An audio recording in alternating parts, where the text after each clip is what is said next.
বন্ধুরা, শিকাস কিচেনে তোমাদের জানাই সবাইকে স্বাগত। আজকে আমি কাতলা মাছের কালিয়া বানাবো। তো আমি আগে নুন, হলুদ আর অল্প একটু লেবু মাখিয়ে রেখেছি।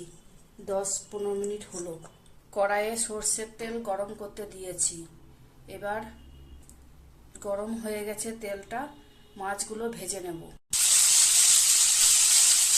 সব মাছগুলো আমি তেলে দিয়ে দিয়েছি। মাছগুলো এবার ভাজা হয়ে গেছে, তুলে নিচ্ছি। আদা, লঙ্কা আর রসুন আর জিরে, ধনে সব একসাথে পেস্ট করে নেব। পেঁয়াজটাকেও পেস্ট করে দিচ্ছি একসাথে। অল্প ধনে দিয়ে দিচ্ছি। পেঁয়াজটাকে দিয়ে দিলাম। বাটা মশলাটা দিয়ে দিলাম। হলুদ দিয়ে দিচ্ছি, চিনি দিয়ে দিলাম, কাশ্মীরি লঙ্কা গুঁড়ো দিয়ে দিলাম।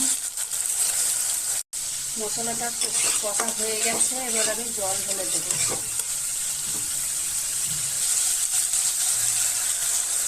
সব মাছগুলো দিয়ে দিচ্ছি। মাছের ঝোলটা ততক্ষণ ফুটুক, আর একটা মশলা আমি রেডি করি। এখানে কাজু আছে, পোস্ত আছে, লং, দারচিনি আর এলাচ, এই তিনটে জিনিস আমি পেস্ট করে দিয়ে দেব। ঝোলটা আমার রেডি হয়ে গেল।